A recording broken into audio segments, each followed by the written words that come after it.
Good afternoon, everybody. We're gonna go ahead and get started. I know as more people begin continue to join, we'll go ahead and provide access for them to hop into the video. Excited to be with folks today, this afternoon, for I think a timely conversation, elevating Latinx voices. And this is a community conversation about education, specifically here in the context of Tennessee, with the weigh-in of some national perspectives of some of our partners from Teach for America. Excited to be with you today. I think, again, long overdue conversation. We just want to take an opportunity to jump in and introduce our panelists here. So before we get started, just for norming purposes, my name is Darius George. I'm the founder and executive director for the Tennessee Educators of Color Alliance. And I'm also joined here by Juan Pablo. Allow him to introduce himself. He'll be co-hosting with me. Yeah, welcome everybody, and thank you so much for joining us. My name is Juan Pablo Martinez. I am the manager of our alumni experience in Teach for America in the Nashville, Chattanooga region. I also serve as in the Latinx Advisory Council for Teach for America National, and I'm also a board member of the Tennessee Educators of Color Alliance. So I'm happy to be here and to co-lead this space with Diaries. Awesome. So like I was saying, we definitely thank you all for joining. And without further ado, we want to introduce our panelists. And we'll start left.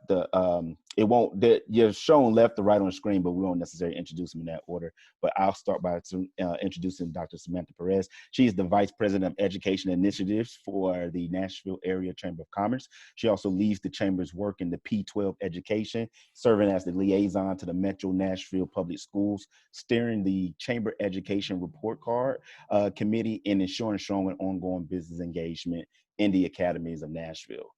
She's also a co-chair and chairs different organizations, Alignment Nashville, and some of the work that's done at the NASA Leadership Council.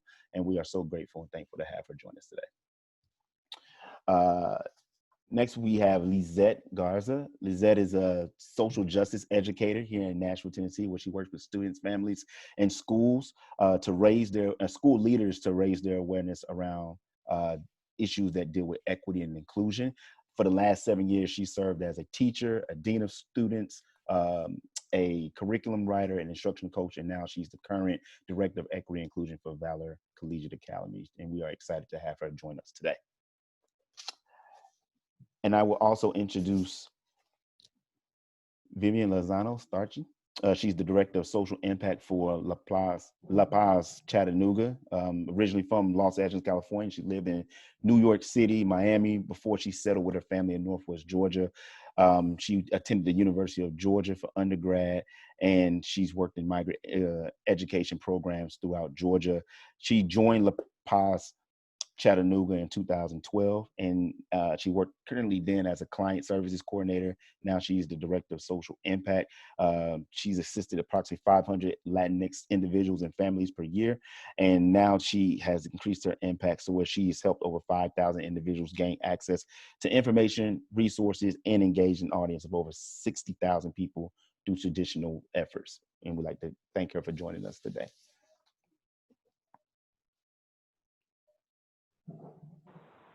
Perfect. We also have Candelario Cervantez. He's our National Senior Managing Director of the Latinx Alliances at Teach for America. Candelario is a business executive who opens educational opportunities to historically underrepresented and underserved minorities populations, and a champion for educational equity and excellence. Thank you so much for joining us, Candelario. And we also have Marcos Villa. Marcos Villa is our connectivity and outreach, and also a vocational counselor for the Freedom Preparatory Academy Charter in the charter school in Memphis. So thank you so much, Marcos, for joining us as well.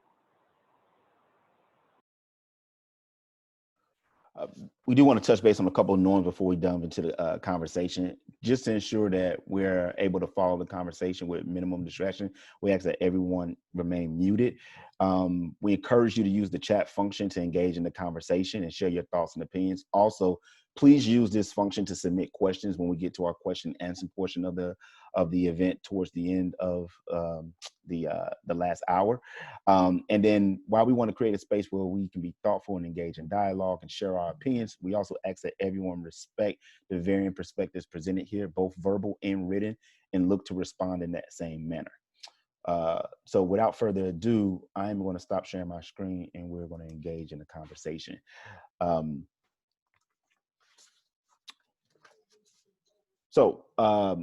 going to start off and just kind of level the playing field here and just engage in conversation. And I'm going to ask these questions to Lyzette, Vivian, and Marcos. What has been your biggest learning experience personally and professionally during the past couple of months dealing with COVID-19 pandemic as it relates to your community and how that's impacted education in that community?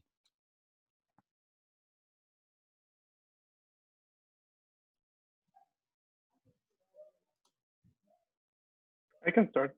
Sure. On my perspective, I would like to, first of all, give a little bit of context of what's going on in this area. And I would like to start sharing and remembering what happened on Mississippi previously, which was a large-sized operation on a poultry plant. 600 agents came, took 680 workers, maybe thousands of U.S. citizen children left behind.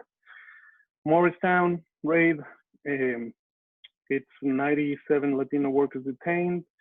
160 U.S. citizen children had no parents from one day to the next one.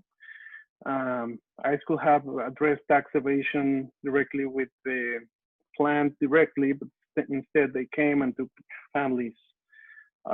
So the context of Latino communities is normally a lack of access. Differences grew deeper on this context of COVID-19. There's a lack of access to health, there's a lack of access to quality education, economic stability, no social security, even that we pay taxes like everyone else. So communities of color, and especially bringing not only the COVID-19 context, but also the racism context that rise in these moments. We need to remember also that communities of color, and specifically the Black community, was the backbone of the economy when this country started. So slaves were pulled by force from their communities, and they did the hard work to build this country. So communities of color are still the backbone of the economy, and the immigrants are pulled and pushed by force from their communities, and they're still doing the hard work. So communities of colors are still the backbone, and yet disproportionately bear the burden of the COVID-19 pandemic. So our community is classified as essential workers at distribution centers, restaurants, factories, fields, and in Memphis specifically, or Shelby County, 28% of COVID-19 cases are among Latinos, in spite of only 6.6% of the community is Latino. So it's a really difficult context. There's no employment security, a lack of official information in Spanish. But the good thing is that local nonprofits, specifically civil society, are the ones that are making a big difference in this context. It's providing access to food, health, testing, quality education also. So it's really, for me, it's been amazing to witness how many nonprofits and partners are jumping in and trying to make a difference within the community. So it's we also had the opportunity to come together with different nonprofits and start working as socios comunitarios in education, mental health, business access, or opportunity to business, distribution of masks, and all those kinds of things. Even we organized a panel so our community could see leaders in their own language with their same skin color, discussing and trying to reflect what it's going on and how to get access to different things. So it's it's a lot of things going on, but I really think that the immigrant community is taking a hard context, and it's been really suffering because all of the things that I just said. Thanks for sharing that perspective, Marcos, and would love to hear from Vivian and Lyzette on the same question. And also for context purposes, Marcos is in West Tennessee, in the Memphis area, and Vivian's in East Tennessee, in Chattanooga, and Lyzette's here in Middle Tennessee. So like Marcos mentioned, we kind of faced a similar situation in Chattanooga, in our area of Tennessee. We have a lot of families that don't have access to a lot of the programs that have been offered. With the state and the federal relief that was being provided, our families didn't qualify for. Communication is a big part of what we've been doing here in Chattanooga with La Paz. And so I think the biggest thing that we've had to kind of learn to do, and our biggest lesson really is just flexibility to be able to kind of turn on a dime, because we've really had to kind of adapt to the situation as it's developed. When everything started to shut down in the middle of March, we weren't exactly sure how this was going to progress or what was going to happen. We just knew that we had to activate immediately to make sure that our Latinx community had access to the information that they needed to have in order to be educated and understand what was happening in the actual community. So with the schools being shut down, with services being shut down, it was a lot about us communicating effectively and ensuring that the other organizations and agencies that were also providing services were communicating effectively with our Latinx community. Chattanooga itself is really unique in the sense that we have a really large indigenous Mayan community that lives here. So it's not just about Spanish access, it's about language access, because some of our families that live here, Spanish isn't their first language, it's actually their second. And so conversations with organizations that focus on serving or these Mayan speaking individuals, ensuring that we have Mayan interpreters that can actually get this message out to the communities. And so what I've really am grateful for is the partnership that we have with the good and healthy partnerships that we have with a lot of the local agencies and organizations here, which I think have been really important for us to do effective outreach.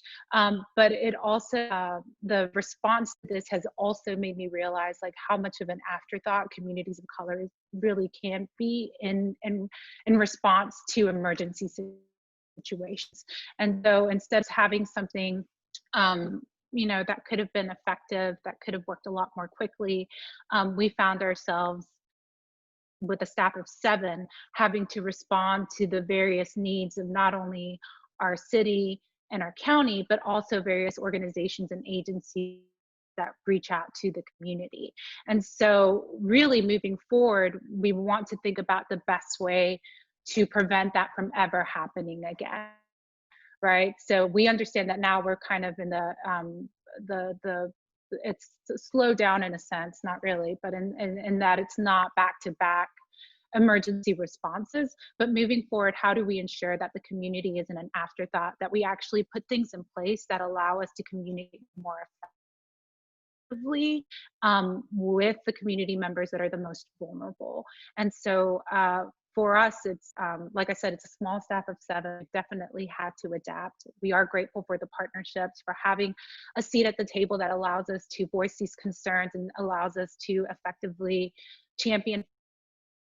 But at the same time, with the turnaround that we had to do, it's only been 3.5 months. It's definitely been a learning experience for us, for sure. Yeah, I think for me, just thinking about the question, what is something I've personally had learned or professionally, and I think so much about the realization or the really in your face, having to really face the layers of white supremacy in our country. It's like, I remember being in Texas. I was there for 3 months before I came here.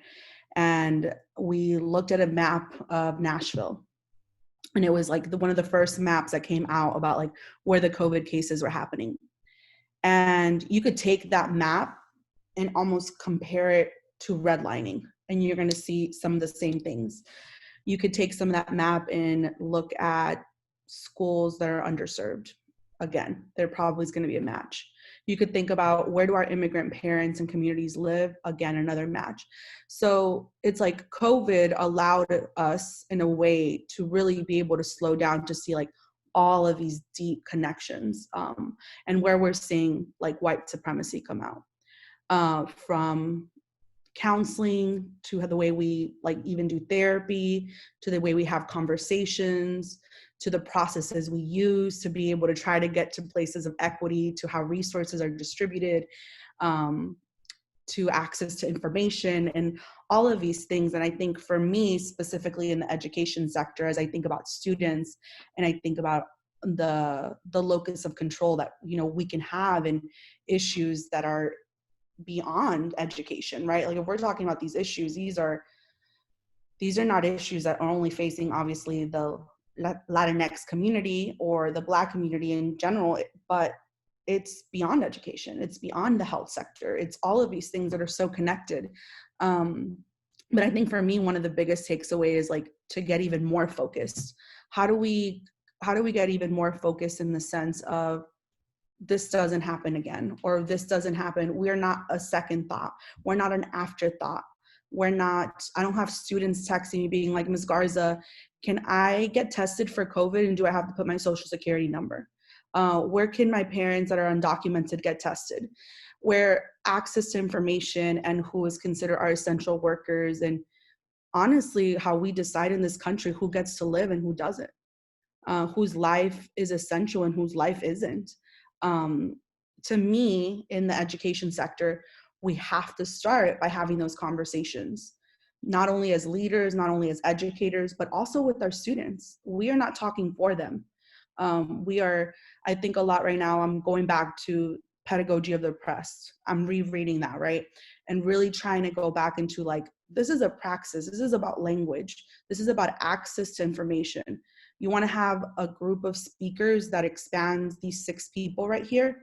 We have to equip our students to believe and to understand and to tap into that poder, right? That power that we all have within us. So I think that's something that I like have really, really thought about, how in education, we truly need a champion.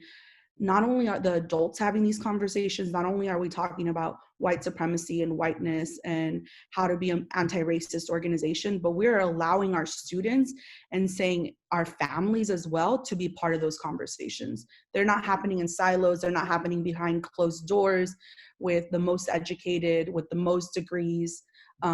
Really, we're allowing our students to co-create with us what that means for themselves, because at least for me, my working theory is if we start with them, or if we really invest in our youth and equipping them to feel this poder, not when they're 21, 22, 23, but I'm talking about, I want someone to feel poderoso or poderosa literally when they're 14 years old. I want them to be like, I can go join La Paz and do something. And a lot of times we're waiting till they're in academia, or we're waiting till they're in college to be able to, to kind of like expose them to either critical conscious or these praxis types of ways of thinking, of giving people agency. So I think for me, that's one of the biggest takeaways of what can be happening in education, what can be happening in our classrooms and in our schools, to not only combat systemic racism and white supremacy, which is all connected. We're talking about COVID, or we're talking about COVID disparities in our numbers. If we're talking about the conversations leaders are choosing to have or not to have, I think we can point the finger there. Thank you, Lyzette, Vivian, and Marcos, for sharing your learnings and reflections on how these different lamentos have impacted our community. Samantha and Candelario would like to bring you into the conversation. And as Lyzette mentioned, the combination of all these effects, tornadoes and COVID, have had a devastating impact in our community. Specifically, access, for example, to basic needs like the internet have been extremely challenging to provide quality instruction and remote learning for our students. How have these challenges shown up in the Latinx community, and what, if any, suggestions can you pose to address these challenges equitably?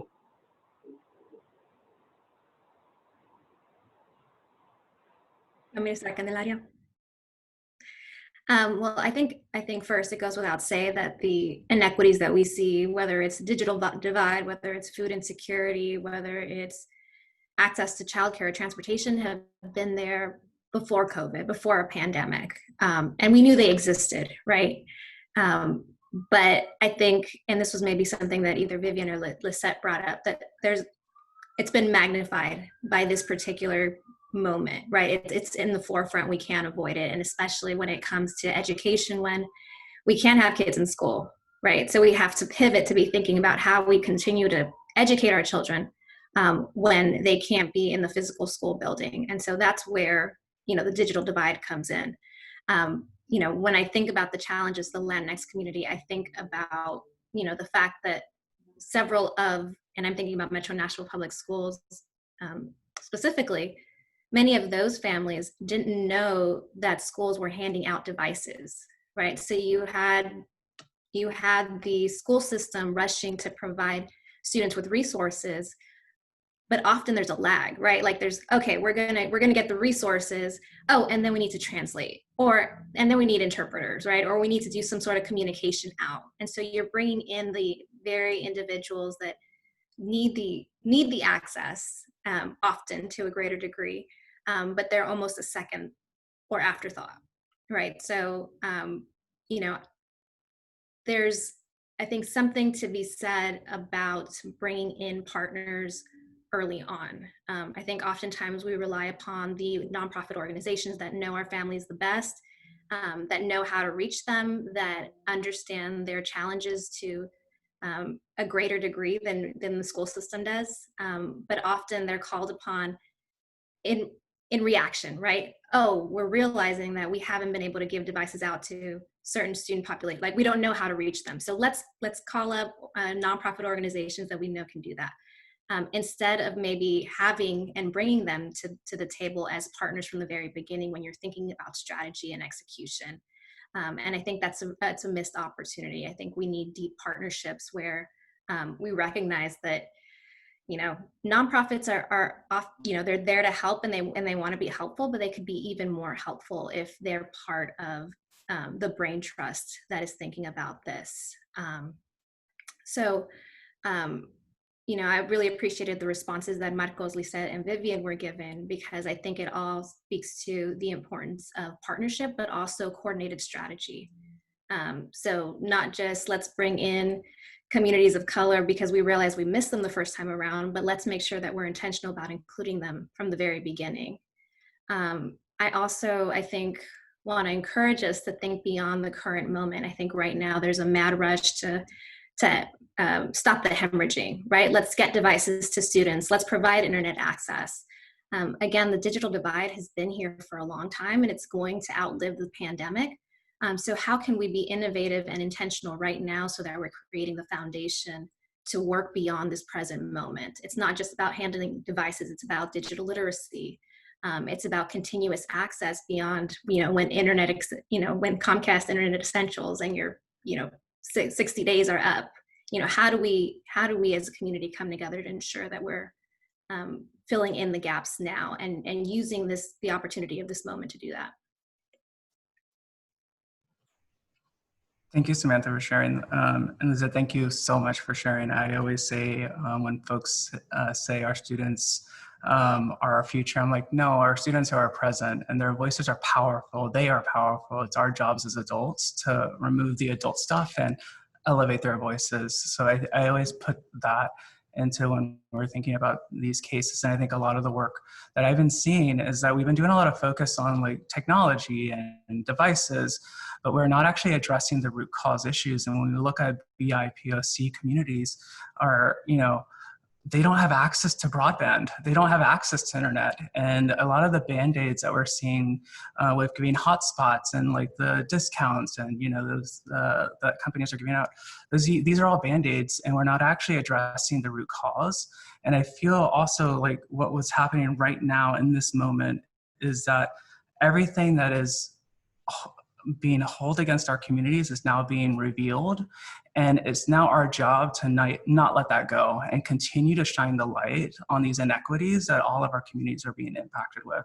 So thinking through that lens is something that I think a lot of our partners and community members are doing right now. So, you know, I think there's been action in Congress around broadband as a utility. So how about we now continue to push that conversation forward and see how we can continue to elevate our voices. And I think the big piece that I've been finding is us as community members, our voices are powerful. It's about giving the information on how to leverage it.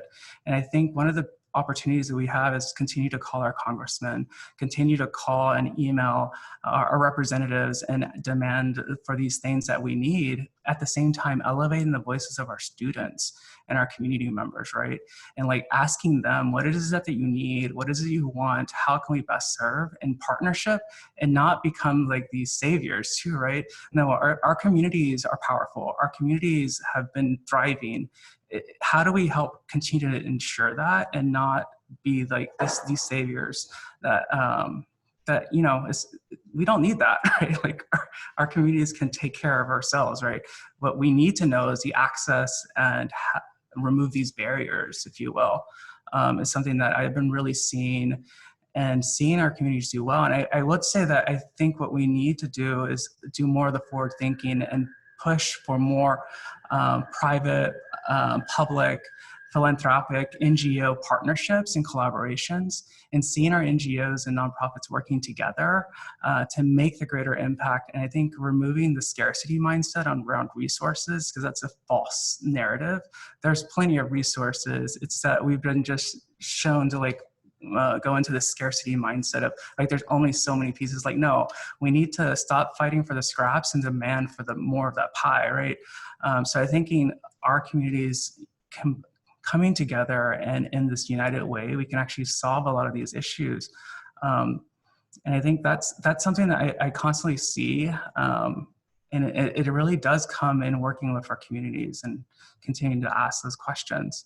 But yeah, I think the focus needs to be away from the devices and making sure every kid has like the technology, but actually let's actually solve the actual issue here that is not being spoken about.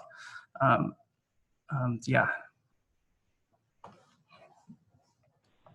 Thank you both for sharing that. And before we move on to the next question, I want to encourage people to continue sending their questions through the chat. I want to ask one of them that was actually asked right now.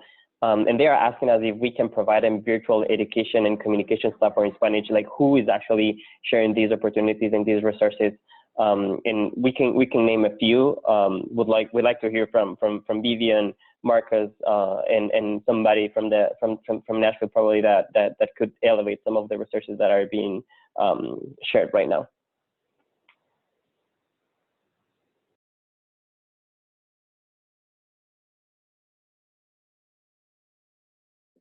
So interestingly enough, our United Way branch here in Chattanooga has been kind of one of the leaders in community efforts and community organizations getting together to share resources and information.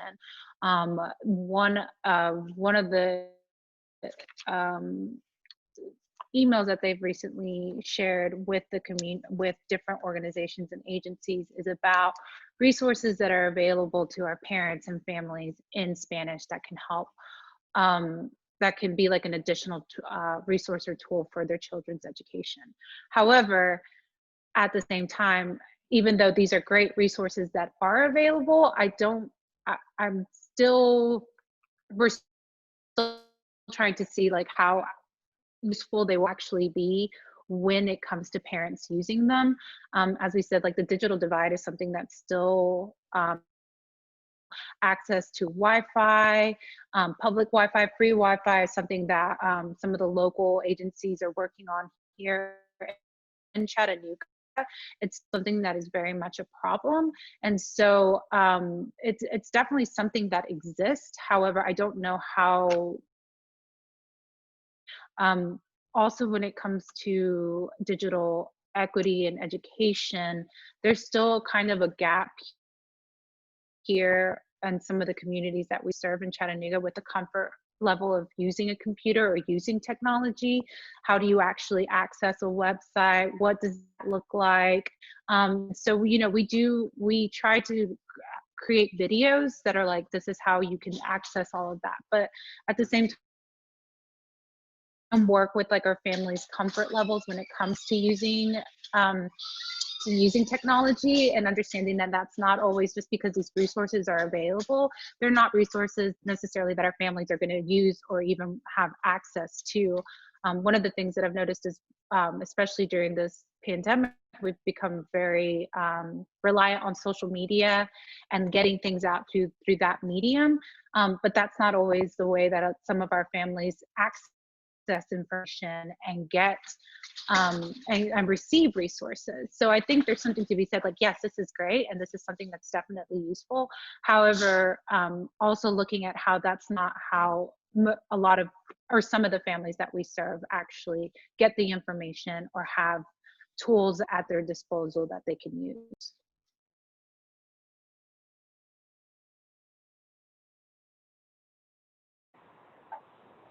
Awesome. Thank you, Vivian, so much for sharing this.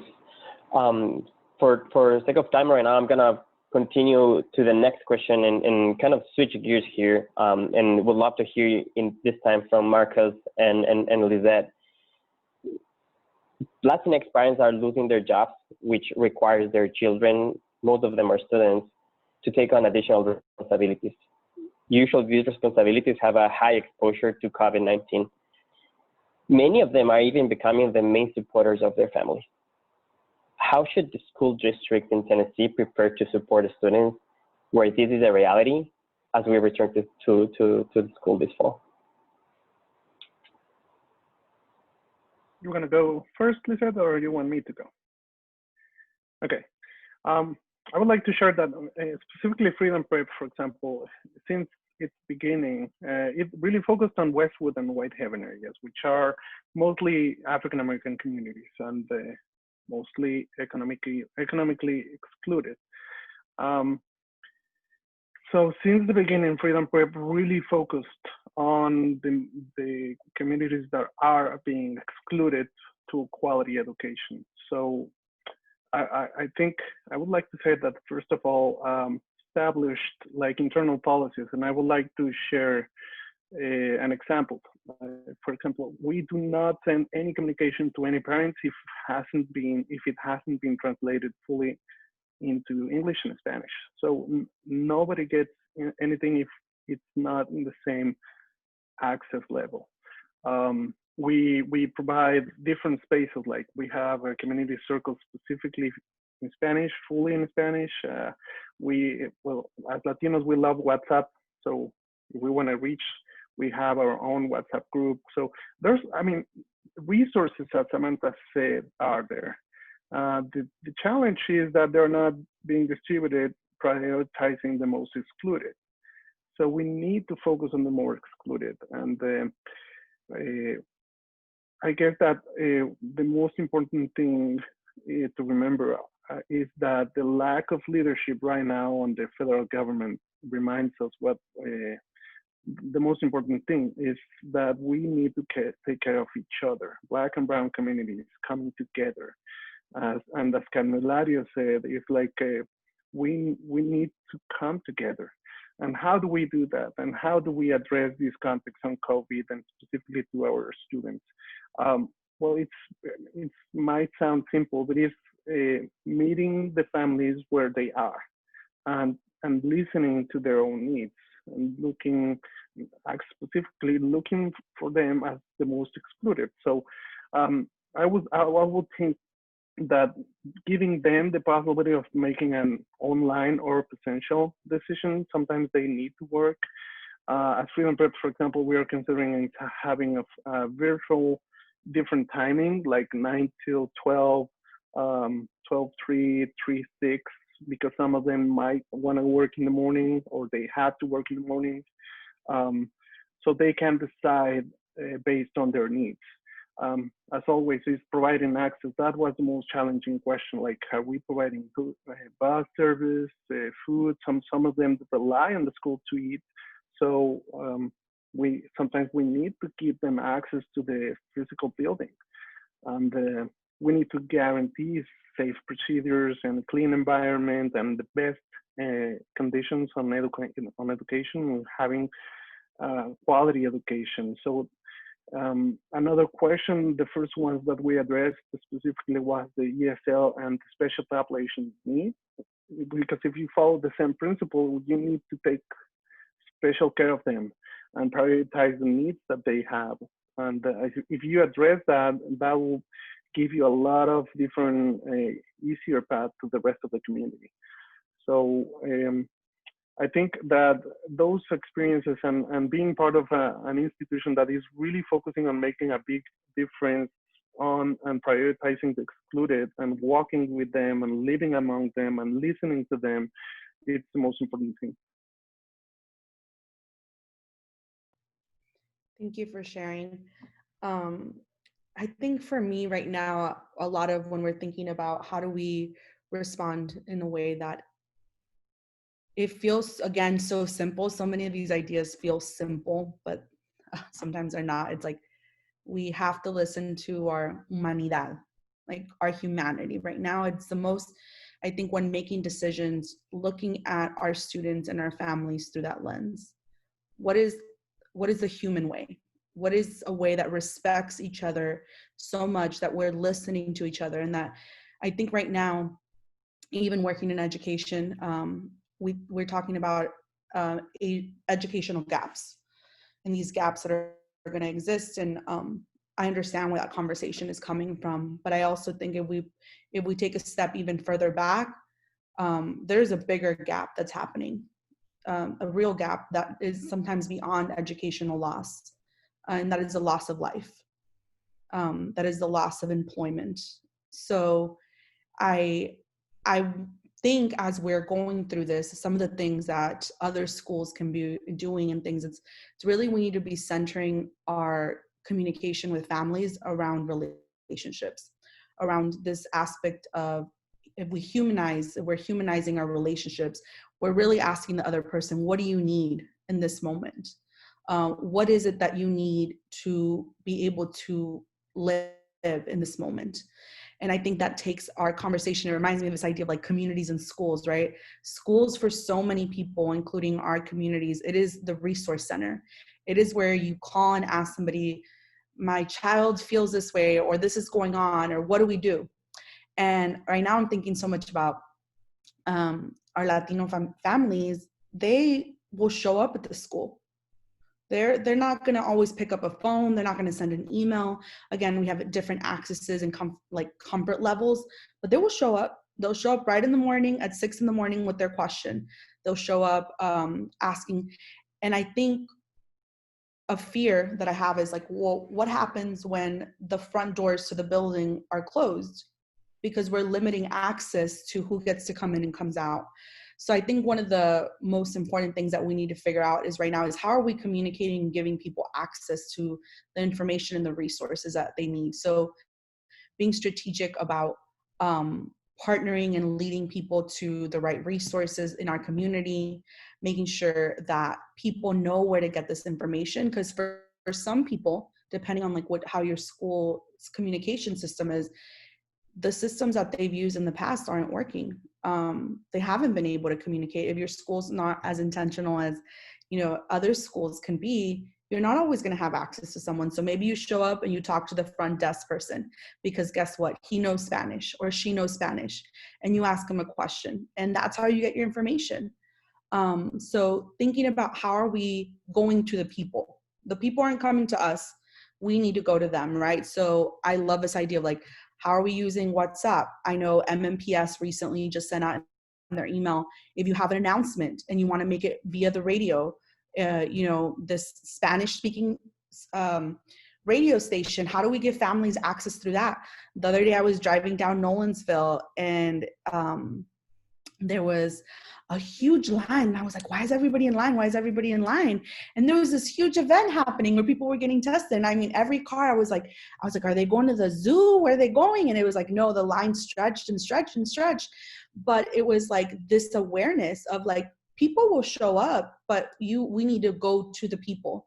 And sometimes we use systems that are, again, convenient or rooted in like whiteness, because the CEO is a white person and like it feels like, oh, that's going to work, we're going to create this like platform, or we buy a platform that feels like this is how we're going to communicate.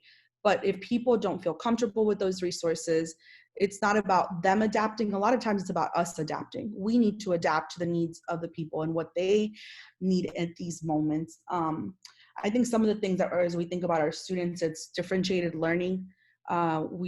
We've been doing this for a long time. It's, again, giving flexible deadlines, making sure that our assignments aren't due at 3 p.m., making sure that like with some of our assignments, we're giving these windows of time. I think providing as much as possible one-to-one coaching to our students. That's for emotional checks, right? Our students, especially our Latinx community and also our Black community, our students, they're dealing with a lot of things right now. And an additional thing just to have like, oh, we're just going to have academic coaching. We're just going to talk about how we're going to make sure you turn in your assignments. That's not enough right now. And again, if we go back to this aspect of how are we humanizing ourselves? If you check in with someone and your first question is, did you turn in this assignment? You've already failed them, because you're failing to see that they're a human being. Your first question should be like, ¿Cómo estás? How are you? How's your family? How's your little sister? Let's get real. Like, here's a wheel of emotions. Tell me where you are. Explain to me why you're feeling this way. So again, I think those one-to-one points and relationship, and I think that's something that my school does really great. In Valor, we're like, our human development model really focuses on this human aspect and this ability to amplify that. So I would say, focusing on the relationship first, humanizing conversations as we're going forward, and really being critical about the systems of communication that we have. Are we adopting, again, how is white supremacy showing up? Are we saying this is the only way of being? This is the perfect way of being. This is the only way people get to access information. That already is limiting in itself. How are we pushing ourselves beyond they should assimilate or modify or come to us the way we do things? We pay for this program, and how do we turn that question around to say like, no, how do we go to them? We serve them. How do we make sure that they're getting this information and in the language, in ways that they feel comfortable with, to really make sure that instead of widening our gaps that we're seeing and that we saw, that we're able to close some of these gaps through distance learning or virtual learning, or whatever model, hybrid model your school is adopting. I'd love to build on that. I think one of the things you highlighted really well is like the accessibility of language is something I've been speaking towards, not just in different languages, the information, right? Although that has been super important. And I just shared some resources. LULAC did a translation, Ayuda en Español, so their Spanish language. Unidos US has also done another great translation of COVID-19 resources and how to support our communities, because that wasn't released by the CDC in enough time. But I think the accessibility of the language is something I've been also taking a step back and thinking through, like the terms, the words that we use sometimes are very academic, and even like terms of resources like a food bank, right? That concept doesn't really exist in a lot of our communities. Like, what is a food bank? When you translate it, right? So even thinking and taking a step back, like in the accessibility of that language, so that all community members know what you're speaking about, is something that I myself have also been taking like let me take 3 steps back and like do more investigation there, and ensuring that like when we talk about diversity, we're also talking about the accessibility of our disabled community members, right? Like even thinking about those resources, how do we ensure that? Because, you know, our Latinx community members, we have a large number of our community members that are just part of the disabled communities. So like thinking through the layers of intersectionality within our community, I think is really important.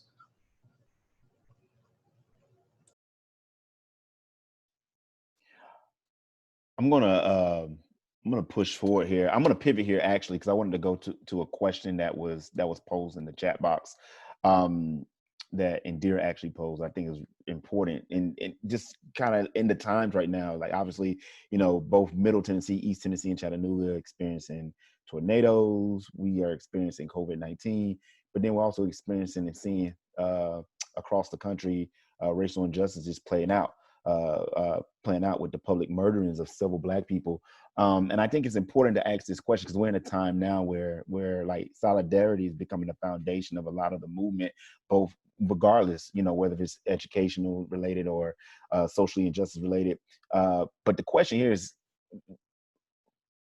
what will it take to create and sustain Black and brown solidarity here in Tennessee, especially in the face of a hostile state administration and legislature? In addition to that, like, what are the specific actions, if there are any, that folks can take to be able to ensure that? And I was actually going to ask questions to Samantha and Candelario, but I think I would like to pose those questions to both of you, in addition to the next question I want to ask too as well. I can take a piece of this. This is something I think about a lot. And I think it comes back to education and helping our communities know our history. So when I speak about our Latinx community, we are not a monolithic community. We have every race, indigenous background, linguistic background in our community, and continuing to have these conversations and actually talk about anti-Blackness in the Latinx community. And I think a lot of the things that we've been seeing from some community members are saying, you know, Latinx communities for Black lives. And I'm like, well, you're actually, that term is actually harming our community because you're erasing that Black Afro-Latinx community members are part of the Latinx community. So we actually need to even address those pieces, but confronting these things and standing in true solidarity with our communities. Because right now, you know, I think what UNILOS just released a report as of July 1st, 35% of coded cases are Latinx, right? And, you know, we're 18.5% of the US population, so even those disparities. But knowing that this is impacting our Black and Indigenous communities, and then in the onset of the AAPI harm that was happening because of the xenophobia that was happening there, like it was all impacting our communities. But just having these conversations and knowing that our liberation is bound up with one another. So we need to continue to have these education conversations and start with our kids, right? And like share like the history. And when we talk about Black or Latinx history, it should not be, it should be, it's part of US history, right? Like we shouldn't just have these separations. Like, no, this is actually US history. But I truly believe it starts with the education piece, and we have to have these conversations with our students and our kids and our community members, family members. I think even like when we talk about locus of control, like just have the conversation with your tios, your tias, your primos, like your family. When you have these racist terms come up, confront it and have the difficult conversation, which I know is the hardest piece of it most times, right? Because it's someone that you love. And I think that's something for me, and I feel like this with my family, you know, these are actually sometimes the hardest conversations to have. But when it's someone external from your family, right, it's a little bit easier. But it's that work that I feel like we need to do, and we just need to continue doing our self-work. And I completely agree about the education piece. I think when I reflect about why those conversations aren't necessarily organic here in Tennessee, I think about the fact I grew up in California, and right now I'm sort of watching from afar how there's a big push for ethnic studies. But, you know, even beyond that, because, you know, it's been a while since I've been in school, but, you know, even beyond that, we learned about Cesar Chavez, right? We learned about Cesar Chavez and we learned about the commonalities with MLK, and we learned about Asian American leaders. And so we had the benefit of knowing our history, but also how our history was intertwined with that of people that were outside of our particular group. And I think that is so, important. I think kids really get it. When you have these conversations with kids, they get how much commonality there is, right? So I think that is super important. I think when I think about what we as individuals could be doing, and I need to be doing my part, and own that, but where can we create spaces to have these conversations? Like, where can we call it out and say, I want to invite the Black and Brown community to come together and to really start to have some of these deep conversations, because I don't know that that's happening organically yet. But I think we're in a moment now where there's an appetite for really digging in and really finding that solidarity. So I think that's something that personally I've been thinking about, where in my life can I create those spaces where we can, create those groups where it's safe for us to be having these conversations, and then elevate them. I would like to add a little bit. I will add just the increased networking, specifically among civil society organizations and not only nonprofits. I really think that if we could bring together all these awareness and all this power that is coming together against racism, and we focus on the system of oppression that it's currently operating, it's super important. So connecting the activists and making them aware of the system and the lack of access on education, it will be amazing. I would like to put an example on Stand for Children. They're trying to connect both things, like voting for the boards on education. It's something that nobody votes, right? And they make the big decisions on the boards on the education on each county. So that's something really important. MICA, Memphis Interfaith Coalition of Action and Hope. Faith communities are really also another place to go to. And raising these dialogues among those communities is really, really important. And I really think it's providing the opportunity. And I will add, I don't know how are we going to make it, but trying, and that's kind of the reason I started saying that. How can we connect that the history of slavery on this country, it's the same pattern, the same principle that works on immigration system. It's just the same.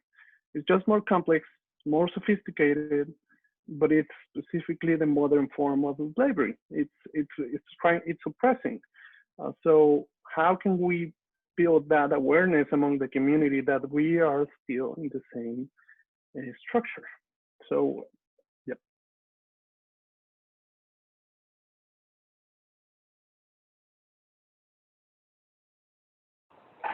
Thank you. Thank you all for sharing those questions. Want to again switch gears here, and you mentioned one very important topic about how education is key to go over this, but also I think communication is key, and unfortunately it is not always equitable as well. So how do you think our school districts, schools, and just supporting organizations in general can do to address challenges communicating and engaging with the Latinx community? And what are some of the best practices that we can share here?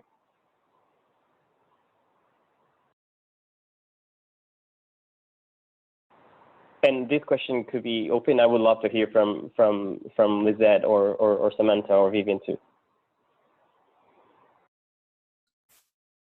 I can start. I think partnerships is sort of a recurring theme in this conversation, but also I think something Marco said, meeting families where they are. And so one, I think, best practice that I can think of is an initiative that came out of the school district in collaboration with community organizations. And it was called Leaf Nights. And it was geared not just for the Latinx community, but for immigrant and refugee families within Metro Nashville public schools. And it was night for both parents and students once a week at a middle school where families were provided dinner, parents were provided English classes at different levels, beginner, intermediate. Community partners came in and provided half-hour workshops on a variety of topics. You know, we had legal aid come in and give a workshop on your rights as a tenant. You know, we had MNPS transportation come in and talk about what happens if your child misses the bus, or, you know, how do I find a bus stop for my child? We had the League of Women Voters come in and talk about civic engagement, even if you couldn't vote. So you had community partners invited to come into us, and the significance of families coming into a school when schools can be pretty intimidating, right?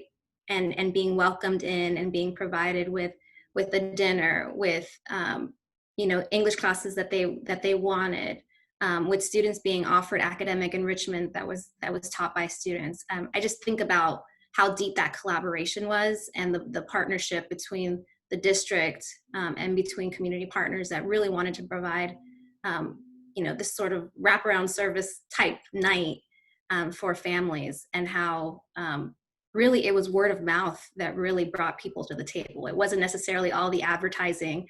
I think that goes back to what a few people have said. It wasn't necessarily the communication or the call out or being on Ruben de Peña's radio show saying, hey, you know, we have this night, come hang out. It was, you know, my neighbor told me that this was happening, and so she invited me to come. And so those numbers just grew. And that's just how it happens, right? It's word of mouth. It's how you start to build trust.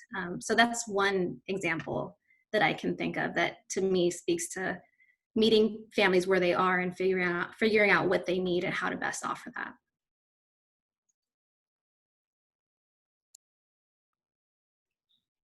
I think that some of the things that have been mentioned, especially in communicating effectively with families, it was mentioned that, you know, the Latinx community is not monolithic, right? It's very different. People take and receive information in different ways. Some of it's cultural, some of it's not. And so it's like Samantha mentioned, it's meeting families where you are. And I think one of the biggest things that we understand and work with at La Paz is that word of mouth and trust is one of the biggest things that we have here in our community. And how can we use that in order to best communicate with our families? So we don't work in just one way when it comes to communicating effectively with the Latinx community. We work in multiple ways.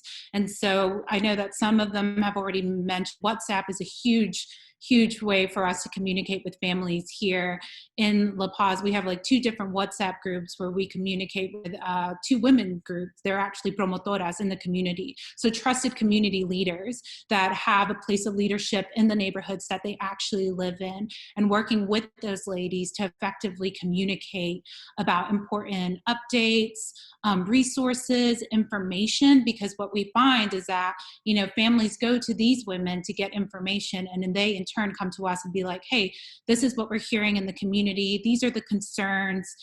What do we need to do? How can we help? And educate and empower these women in turn to become leaders in their own communities, to be able to share that information effectively with the neighborhoods that they live in, and where they're actually considered leaders. And so we also really focus on, you know, the radio is one of the things that was mentioned as an effective way to communicate with the Latinx community here in Chattanooga. You know, we have the Que Buena. It's located in Dalton, which is actually 30 miles south of Chattanooga, but it has an established older, large Mexican population that lives there. And so they actually have the closest radio station to our city. But however, La Paz serves Northwest Georgia. And so we're able to go on the radio 3 times a week and make announcements about things that are happening in the community, where to get resources, if they have questions, who they can call. And so just kind of looking around and seeing what success, like what are the ways that our community communicates. You know, we go to tiendas and we talk to the owners of these tiendas, where our communities go to get their, you know, their produce, their groceries, where they feel comfortable shopping, where they actually have the food and supplies that they look for and use. And so we communicate with the tienda owners to see, you know, what are you guys seeing? What are you guys hearing? How can we help you to make sure that your customers are getting the information that's important, and that you can also be an effective tool to communicate with the people that come into your store, because they have access to hundreds of people, if not thousands, every week, because people come in through their stores. Social media, even though everyone might not have it, is still a great tool to use. And we rely on Facebook as well to get the messages out.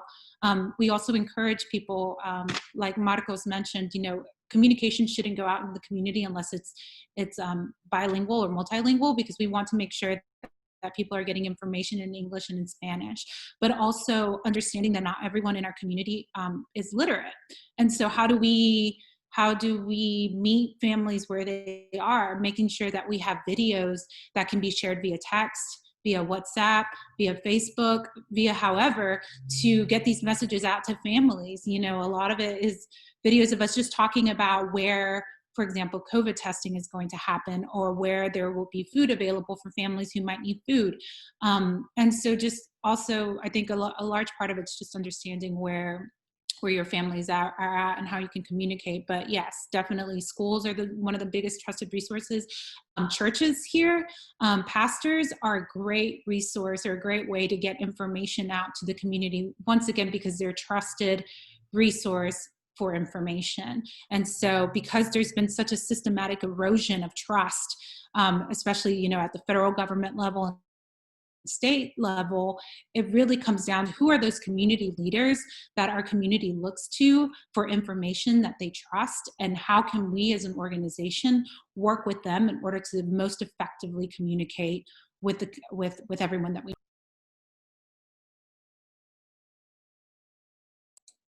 And I think just to quickly add to that, because Vivian, I think you're really spot on. Like, how do we equip and empower more community members to do that? And I know there are a few examples I can think of, whether it's parent ambassadors through the MMPS EL office, or Padres Comprometidos through Conexión Américas here in Nashville. Like, there are programs that are working with community members to equip them with the confidence, the knowledge, right, to be able to ask questions, to go out into the community, to spread awareness. And so, how do we scale things like that so that we have, an army of people who can help deliver the messages that we need delivered?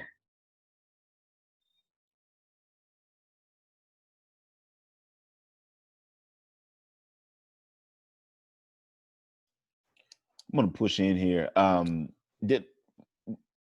There are several family members that are undocumented, and they, as a result of that, weren't able to receive the stimulus payments that previously were administered, or they don't know that they're eligible for them. And as a result of that, there are also students that are U.S. citizens that are not receiving support due to their parents' status. What are resources and thoughts to assist students that are being impacted by this challenge? And I want to pose this question to everyone, if they can, share airtime.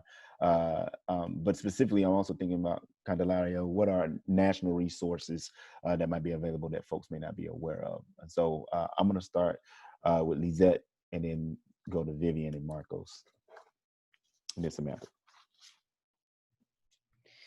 Yeah, so I think some of the ways for our community members, especially right now, that are not having access, whether it's to the stimulus paychecks or the different programs that are being set up, it's really making sure that you know where you can get that help. So we have different community partners, I think, in the city that are having access to giving these resources, right? Whether it's like, I know Conexión Américas recently did like a drive to gather school supplies that they're going to give out to people, right? So it's like knowing, okay, there's that service. And even within Casas de Fan, this little hub, there's so many different services that you can get, right?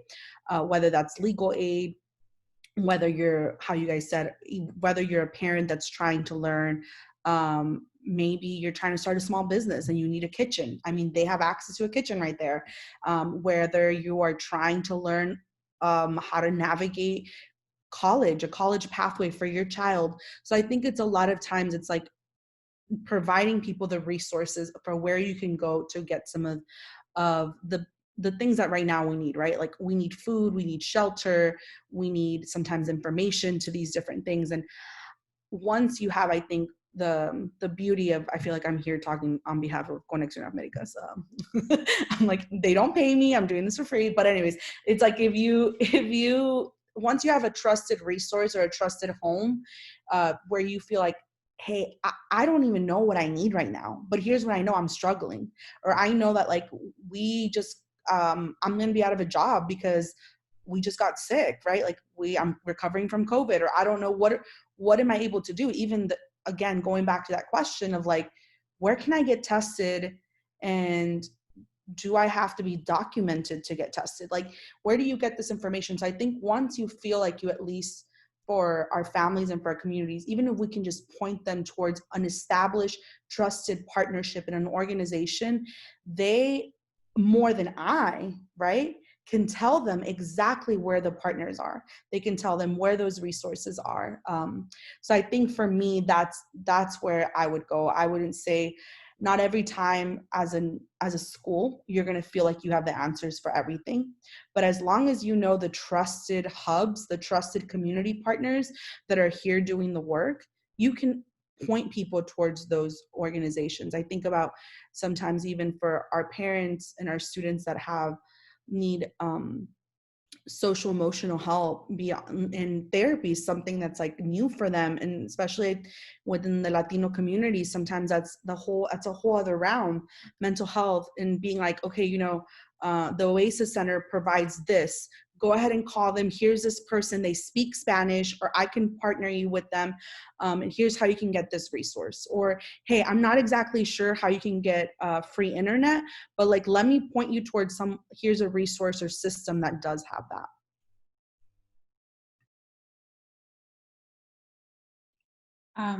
I'll add to that, because we're, family members that are and that are becoming unemployed. What we found is that a lot, like Lyzette said, is finding the resources in the community that can provide this assistance. Like, who's out there providing food boxes for families, who's out there providing XYZ for these families. But also, I think a bigger thing is, how can organizations and agencies like La Paz, like Conexión America, use their standing in the community to really push for programs that are providing financial relief and aid to families, to make sure that they're inclusive of the Latinx community. And so La Paz was lucky in a sense that we received funding from one of the foundations in our community that allowed us to create our own relief fund for families. And because we knew that, a lot of the families that we have mixed out qualify for any federal or state relief. And so looking at that, we were like, okay, what are the barriers that are preventing families from receiving this financial relief? And what can we do as an organization and agency to make sure that there is some kind of financial relief out there for families? And so we created our own application process. And, in the past 3 months, we've been able to hand out over $100,000 to over 170 families in relief. But once we realized, that's not enough, this community is large and there is a great need for financial resources. It's like, how can we use our organization to ensure that these other agencies, like the United Way, who have greater access to money for relief, are making sure that it's equitable access, right? So removing those barriers.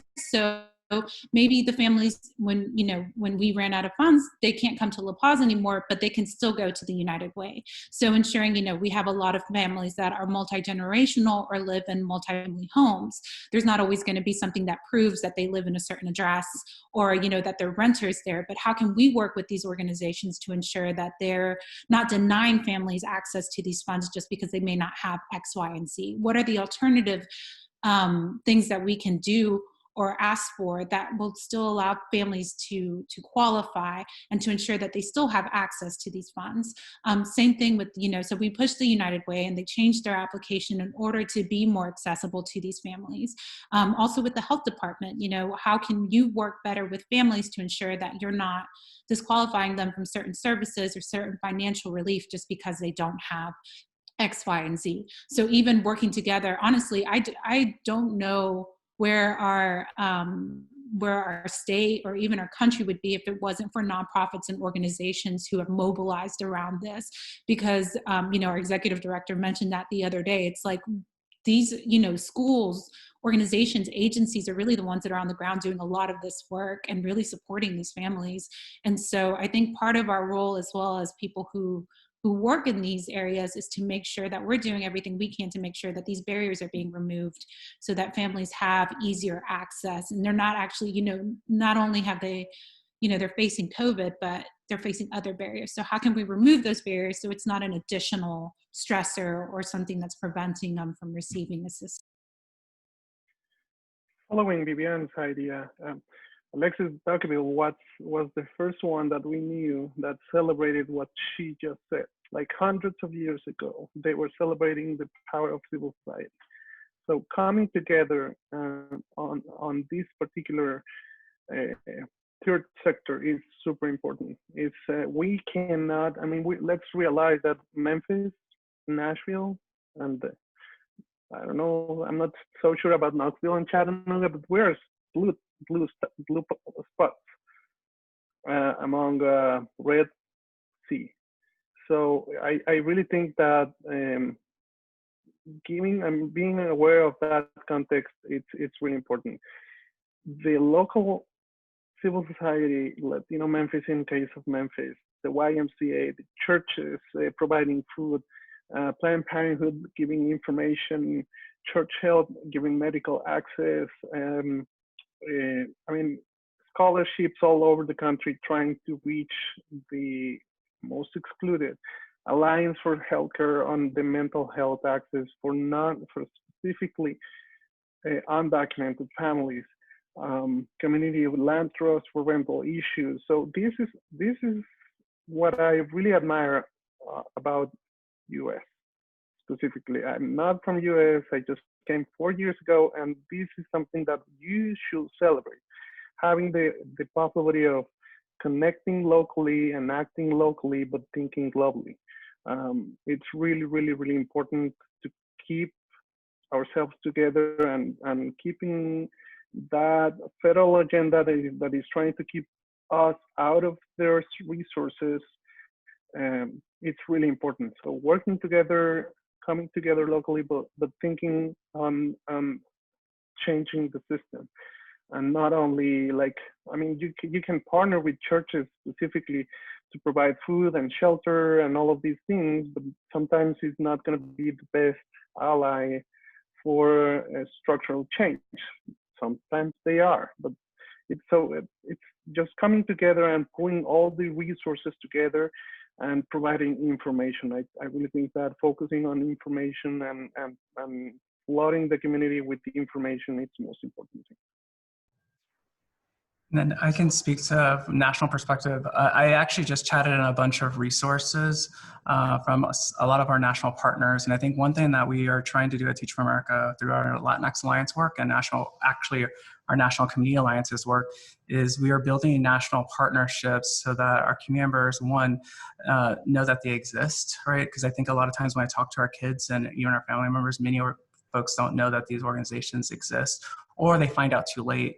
So one of the things that we've been doing is creating the partnerships so that there's one for every stage of someone's career in life. So now we have that, and we're making it a clear resource hub on our Latinx Alliance website so that community members can go and find out where they are in their stage of life or career, and actually go to the partner resource that's specific for that stage of their career.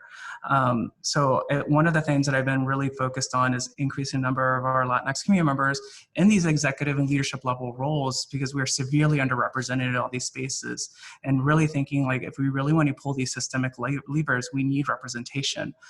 So how do we make sure that our kids, our community members know that these organizations that have been around for decades can actually help our community do that? So that's something that I do a lot of focusing in on. So a couple things I did want to share. The one that I shared is Home is Here is a collaboration of different organizations that are helping our undocumented communities members, specifically for DACA as well. There are resources there, but that site has a list of different resources that our community members have said that they needed, and also help folks advocate. So I think that's the other piece of the tool is like, how do we teach our communities to advocate for our community? Another one there, I think, and I know in Tennessee we don't have, it's a LULAC chapter. It's a League of United Latin American Citizens. They're one of the oldest Latinx civil rights organizations in the country.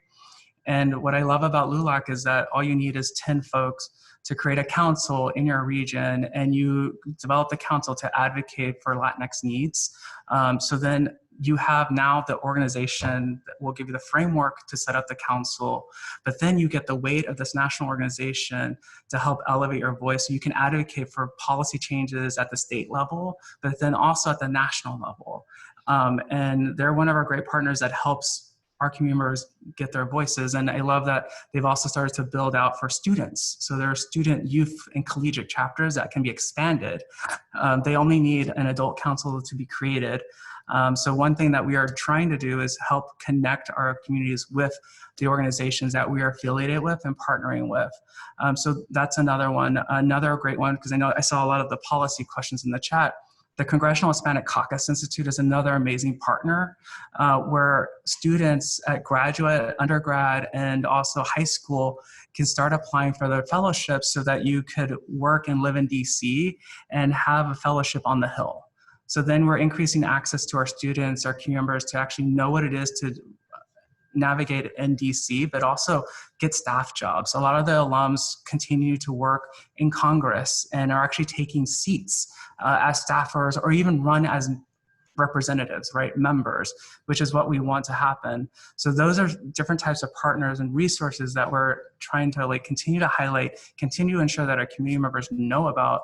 Because for me, I'll speak for me, like I didn't even know these organizations existed when I was going through my K-12 to Collegiate. It wasn't until I came to work at Teach for America that I actually found out that these organizations existed.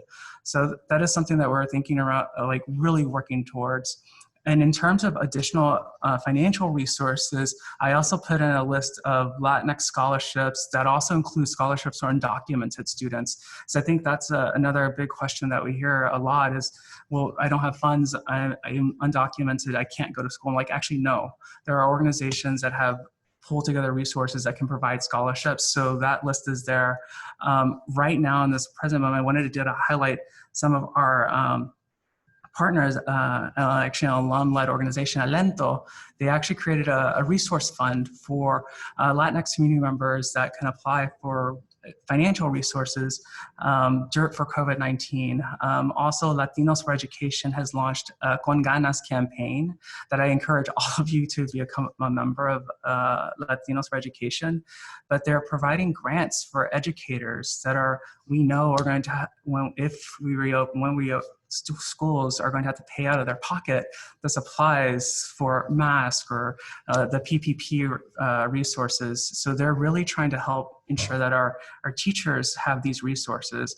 But I think the number one thing is to continue to elevate our voices with members and really get behind a lot of the acts that are being passed. And like, we need to know, and we need to make sure that our voices, our community member voices are at that table and ensuring that they are like being heard. So there's a list of partners. Unidos US is another amazing partner, which is Conexión America as an affiliate, and some of the others that y'all mentioned. They just do so many amazing works and programs that I think if we could actually connect with them and scale through our communities, we don't have to recreate the wheel, is I think the big point. Like, we have partners and organizations that have been doing this work for decades, and it's us just making sure that we're connecting them with the partners. Is something that I truly believe in, and it's something that we think about and do a lot of work in.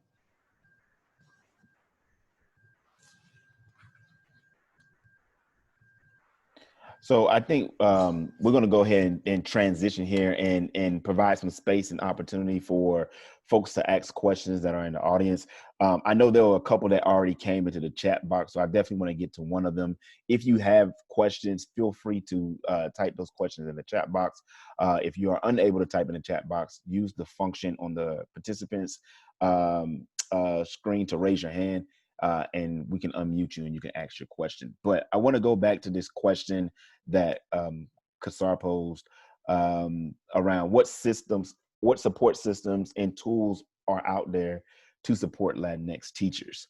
And I leave that question on the table and welcome anyone to respond to that.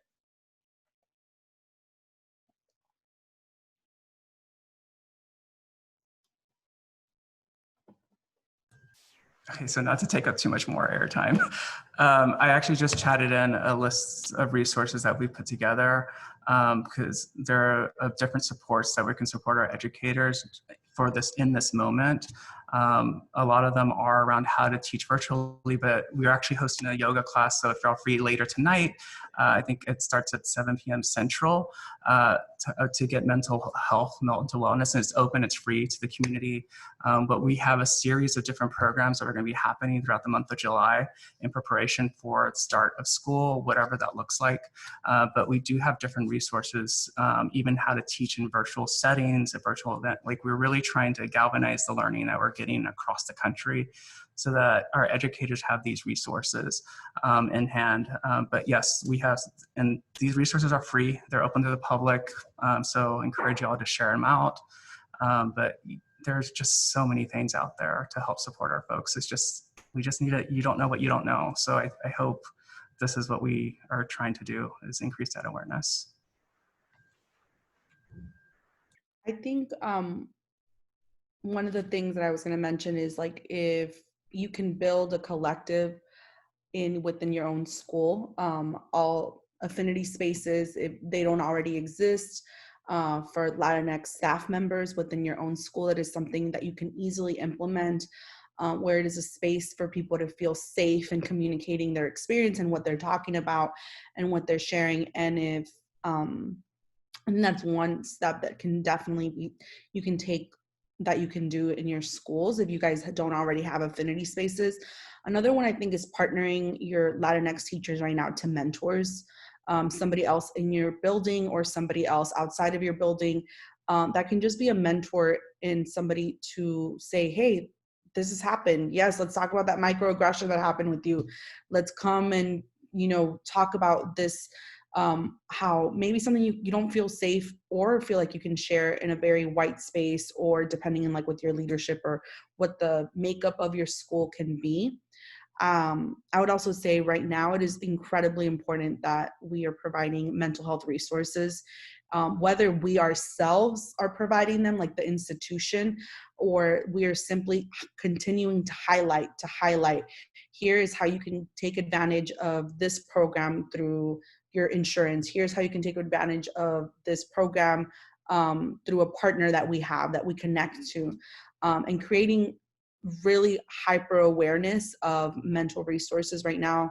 A lot of the articles and the researches are saying not only for our Latinx teachers, but for our Black teachers, for our Indigenous teachers, like there is an emotional tax that we are all dealing with right now. It is not, it's like for some of us, it's one pandemic. For most of us, it's 2 or 3 pandemics that are going on.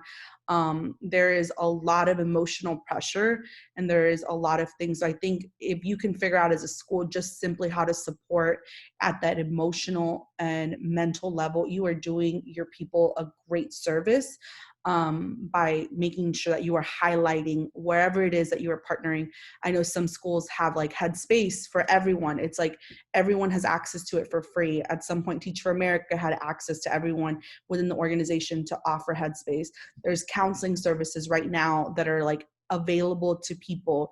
There is specifically services for our Latinx therapists. There is therapy for decolonizing. There's so many access to points that we need to provide. I think if we can start there by simply providing and highlighting those things, that is a space that for me feels like one of the best ways for us to start supporting our Latinx teachers.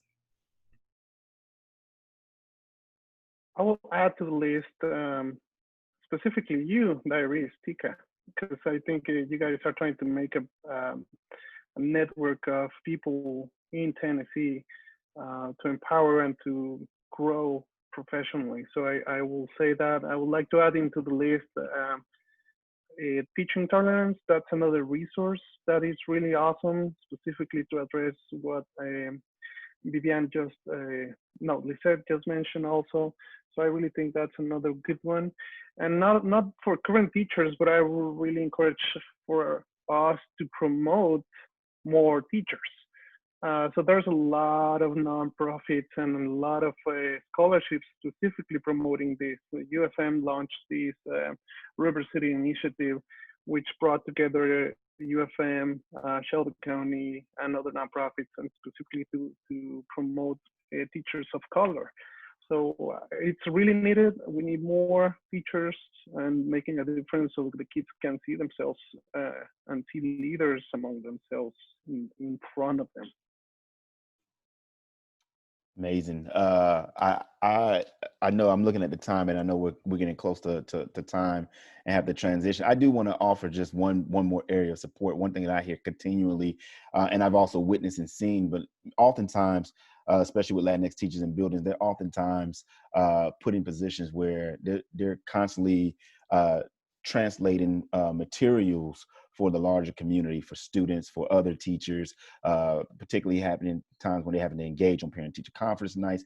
A lot of these opportunities, if there's possibility, for school leaders, districts to start considering providing some form of a stipend, some type of monetary support for these efforts. Personally, having worked in space with individuals and seeing the toll that takes, I think Lyzette said it best. There's an emotional attachment there. There's a physical attachment there. There's an intellectual attachment there, and it wears thin. But the service that it provides to the large community is immense.